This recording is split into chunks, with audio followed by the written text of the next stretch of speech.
Have you ever been tested in a way that shook you to your core? Not a simple test, but the kind that makes you question who you are, what you believe in, and what you're truly willing to sacrifice. This is the story of a man, a prophet, a father, named Abraham.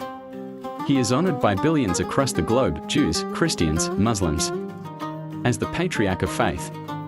But what kind of faith is tested with a command so unimaginable that you must raise a knife against your own child? This is not just a tale of sacrifice. It is a journey through love, fear, obedience, and the whisperings of the enemy. It is the story of Eid al-Adha, the festival of sacrifice. And it begins with a dream. The night was silent. Stars floated in the heavens like quiet witnesses. And in the stillness, Abraham slept. But his rest was broken. A dream came to him. Vivid, terrifying, divine. In this dream, he stood before his son, Ismail, a knife in his hand, the firewood stacked, and the command clear: sacrifice him for the sake of your Lord. He woke with a start, drenched in sweat. Was it real? Was it from God? Was it a test? Or a trick? But the dream returned. Night after night. The message the same. It clawed at his soul. He was not a man easily shaken. He had left his homeland for God. He had wandered deserts. He had faced kings. He had waited decades for a son. And now, God was asking for that son in return. Abraham sat by the fire, the dream still echoing in his mind. He turned to Hajar, his wife, the mother of Ismail. Abraham, voice weary. Hajar, I must speak of something heavy. Hajar, worried. Tell me. I see the weight in your eyes. He looked away, then back. I have seen a dream. Not once, but many times. A command to sacrifice Ismail. Hajar froze. What? She whispered, her voice breaking. I don't say this lightly. I've prayed. I've searched my heart. And I believe it. It is from God. Silence. Tears welled in her eyes. Her hands trembled, but she clenched them. Hajar, resolute yet trembling. If it is truly from the Lord, then he will not abandon us. But he is my son. He is my joy. She looked into Abraham's eyes. Promise me. If it must be done, let it be done with mercy. Let it be done with love. Abraham nodded. There were no words to soothe a mother's wound, but there was faith in both their hearts. The morning was calm but heavy. The desert wind whispered secrets as father and son walked side by side. Ismail, now a boy of strength and purity, looked up. Ismail. Father, I see we carry the firewood and the knife. But where is the sacrifice? Abraham stopped walking. He turned and his eyes met his son's. Abraham, slowly. My son, I have seen in my dream that I must sacrifice you. There was a pause. A stillness. But then, Ismail spoke with courage that could melt the hardest stone. Ismail.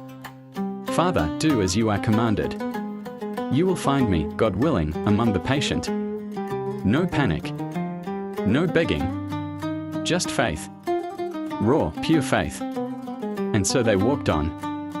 Berakut Adala Kailanjatan Naska, the ultimate test, Abraham. His son, and the whispering tempter, Bagi and go down Iblis. Pachak Pengorbanan, Dan Penutup reflective. Dichalis Dengan Gaya Narasi Yang Mendalam Untuck voiceover. YouTube Badurisa total 30 minute. But they were not alone on that journey. Unseen to the eye, but heavy in presence. The enemy was watching. Iblis. The whisperer. The deceiver.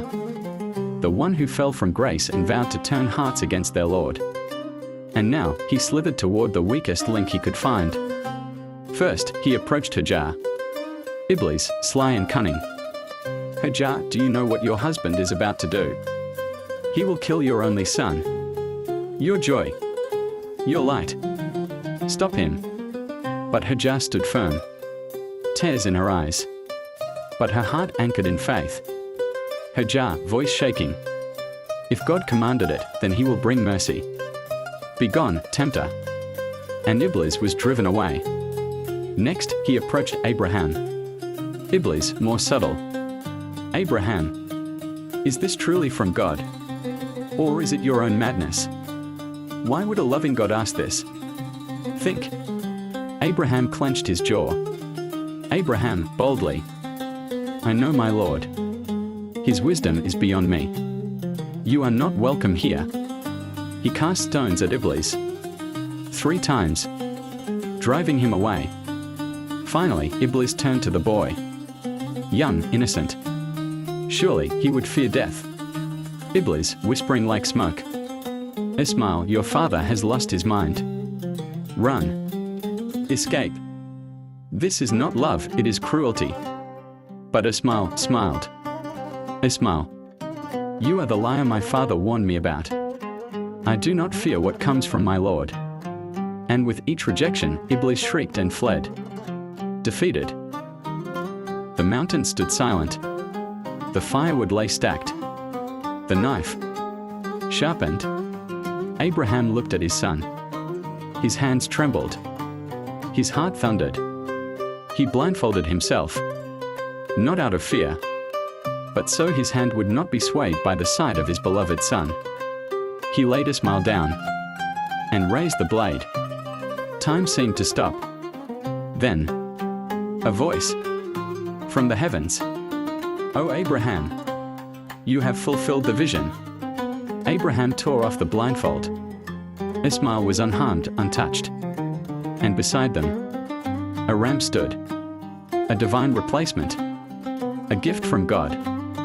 They wept, father and son, together, in relief, in love, in awe. God did not want blood. He wanted obedience. He wanted hearts that surrendered fully.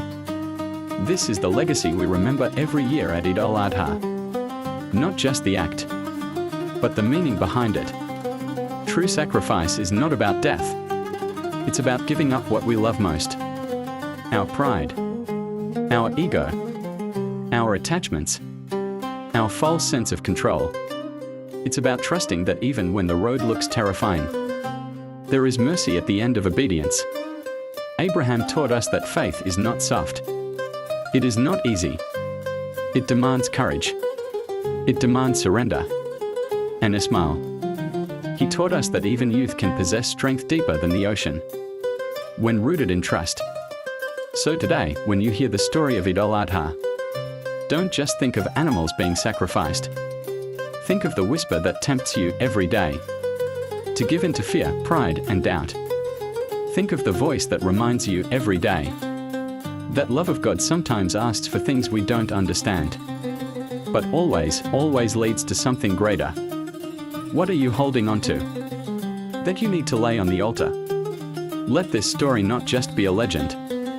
Let it be a mirror and a guide. Because real faith is not in words, but in the moment when the knife is in your hand and you still choose trust.